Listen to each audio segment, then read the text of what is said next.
महिलांसाठी बचत गटातल्या वस्तू ठेवण्यासाठी 1,60,00,000 रुपयांचा निधी डीपीसीतून देणार असल्याची माहिती पालकमंत्री चंद्रकांत पाटील यांनी दिली आहे। सोलापूर जिल्ह्यातील बचत गटांच्या वस्तू टिकून राहण्यासाठी आणि त्या काही दिवस ठेवण्यासाठी सोलापुरात कोल्ड स्टोरेजसाठी 1,60,00,000 रुपये जिल्हा नियोजन समितीतून देण्याची घोषणा जिल्ह्याचे पालकमंत्री चंद्रकांत पाटील यांनी केली आहे। सोलापूर जिल्हा परिषदेअंतर्गत येणाऱ्या उमेद या महाराष्ट्र राज्य ग्रामीण जीवनोन्नती अभियानाअंतर्गत यंदाचा रुक्मिणी महोत्सव बोरो नको प्रशालेत 21 ते 23 जानेवारी या 3 दिवसात भरवण्यात आला असून याचं उद्घाटन पालकमंत्री चंद्रकांत पाटील यांच्या हस्ते झालं। यावेळी मुख्य कार्यकारी मनीषा आव्हाळे, प्रकल्प संचालक ठोंबरे, प्रकल्प संचालक अमोल जाधव, जिल्हा आरोग्य अधिकारी डॉक्टर संतोष नवले, उमेद अभियान व्यवस्थापक सचिन चौरे, मीनाक्षी मडवळी, पालकमंत्र्यांचे ओएसडी बाळासाहेब यादव, मोहन डांगरे या मान्यवरांची उपस्थिती होती।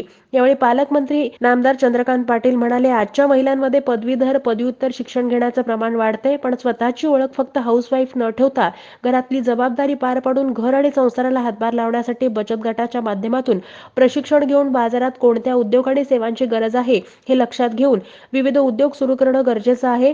अमरावती जिल्ह्यात बचत गटातल्या महिलांनी तयार केलेल्या वस्तूंसाठी मेळघाट मार्केटप्रमाणे सोलापूर जिल्ह्यातील महिलांच्या वस्तू विकत घेऊन त्यांना पुरेसे पैसे देण्याची व्यवस्था निर्माण करा आणि त्यासाठी मी सहकार्य करणार असल्याची ग्वाही त्यांनी यावेळी दिली। महाराष्ट्र राज्याच्या ग्रामीण जीवनोन्नती अभियान या उपक्रमाच्या वतीने महिलांना प्रोत्साहन द्यावं, प्रामुख्याने महिला बचत गटांना प्रोत्साहन द्यावं यासाठी सरस नावाने जे महाराष्ट्रामध्ये खरंच नावासारखंच सरस प्रदर्शन म्हणजे उत्तम प्रदर्शन म्हणजे चांगलं प्रदर्शन असं नावारूपाला आलं।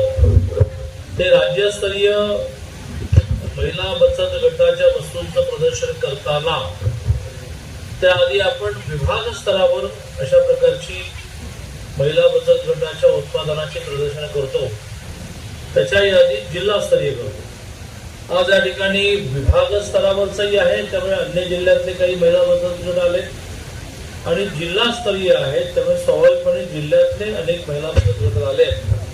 असा विभाग आणि जिल्हा असं एकत्रित महिला बचत गटाच्या उत्पादनाचा जो विक्री प्रदर्शनाचा आपण काय करतो हे लोकांना दाखवण्याचा रुक्मिणी महोत्सव अतिशय प्रॉपर अतिशय समर्पक नाव घेतलेलं आहे। रुक्मिणी महोत्सवाचा कार्यक्रम आपण जो या ठिकाणी आयोजित केला आहे त्याला व्यासपीठावर आपल्या जिल्हा परिषदेच्या मुख्य कार्यकारी अधिकारी मनीषा आव्हाळे उपस्थित आहेत।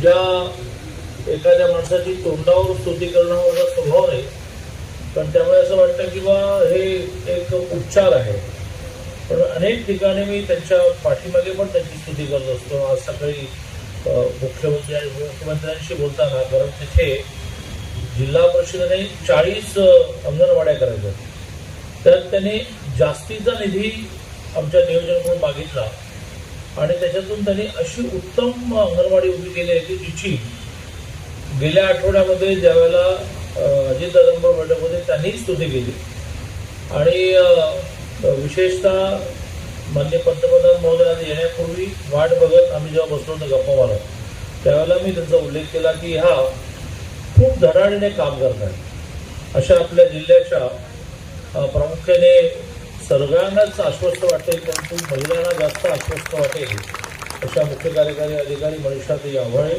प्रास्ताविका जिल्हा परिषदेच्या सीईओ मनीषा आव्हाळे यांनी जिल्हा बचत गटाच्या माध्यमातून कठोर परिश्रम घेऊन विविध वस्तूंची निर्मिती त्या करीत आहेत।